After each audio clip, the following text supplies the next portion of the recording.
Israel Hamas को खत्म करने के लिए गाजा पट्टी पर बमबारी लगातार जारी है। अक्टूबर से शुरू हुई जंग थमने का नाम नहीं ले रही। इजराइल पर आरोप है कि उसने शुक्रवार को सेंट्रल गाजा के नुसैरात शरणार्थी कैंप पे हमला बोल दिया, जिसमें 18 लोगों की मौत हुई है। संयुक्त राष्ट्र ने गाजा में बिगड़ते हालात को देखते हुए मानवीय मदद के लिए एक प्रस्ताव पास किया है, जिसके जरिए लोगों तक राहत सामग्री पहुंचाई जा सकेगी। गाजा में खराब होते हालात और अंतर्राष्ट्रीय दबाव के बीच इजराइल ने कहा है कि वो गाजा में युद्ध जारी रखने वाला है। ये युद्ध तब तक जारी रहेगा जब तक कि सभी बंधक नहीं रिहा हो जाते, हमास का खात्मा नहीं हो जाता।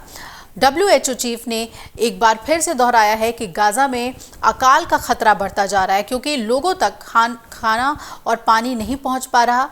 आइए आपको बताते हैं कि इस वक्त क्या कुछ चल रहा है गाजा में। तो अल जजीरा की एक रिपोर्ट के मुताबिक इजरायली सेना ने वेस्ट बैंक में अकबात जब्र शरणार्थी कैंप में रेड की और जेनिन में भी इजरायली सेना ने छापेमारी की है। यहां से कुछ लोगों को गिरफ्तार किया गया है। फलस्तीनी प्रिजनर्स क्लब ने बताया है कि 7 अक्टूबर से अब तक 4,675 फलस्तीनी गिरफ्तार किए गए हैं। संयुक्त राष्ट्र सुरक्षा परिषद ने शुक्रवार को गाजा को लेकर एक प्रस्ताव को मंजूरी दी और इसके तहत इजराइल और हमास के बीच मानवीय आधार पर जंग रुकेगी। गाजा तक ज्यादा से ज्यादा मानवीय मदद पहुंचाई जाएगी और ऐसे हालात तैयार किए जाएंगे जिससे युद्ध रोकने का रास्ता तैयार हो सके। इजराइल ने गाजा प्रस्ताव को गैर जरूरी बताया है। इसने दावा किया है कि यह प्रस्ताव संयुक्त राष्ट्र के इस जंग में सकारात्मक भूमिका निभाने की अयोग्यता को दिखाता है।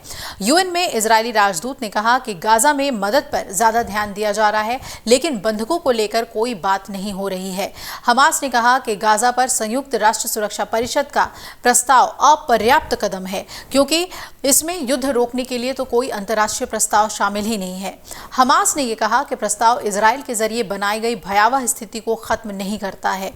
इजराइल की सेना गाजा पट्टी के नए इलाकों में अपने ऑपरेशन का विस्तार कर रही है, जिसमें ज्यादा फोकस दक्षिणी हिस्से पर है। सेना ने मध्य गाजा में रहने वाले लोगों को सुरक्षा के लिए शेल्टर्स में जाने को कहा है। यह दिखाता है कि इजराइल अब बड़े पैमाने पर ऑपरेशन चलाने वाला है। यूनिसेफ ने कहा कि गाजा में 5 साल से कम बच्चों में गंभीर कुपोषण और रोकी जा सकने वाली मौत का सबसे ज्यादा खतरा है। 5 साल से कम बच्चों की संख्या 3,35,000 है। यूएन की फूड सिक्योरिटी एजेंसी पहले ही ये कह चुकी है कि अगर युद्ध जारी रहता है तो गाजा में अकाल पैदा हो जाएगा।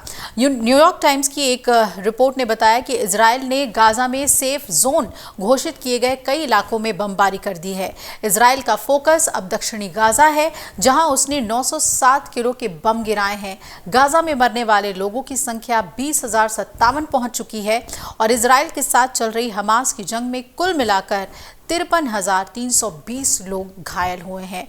तो ये इस वक्त युद्ध की स्थिति है गाजा में इजराइल और हमास को लेकर। अगर आप ये वीडियो YouTube पर देख रहे हैं तो हमारे चैनल को सब्सक्राइब करें और बेल आइकन को दबाना ना भूलें। अगर आप Facebook पर ये वीडियो देख रहे हैं तो हमारे पेज को लाइक करें।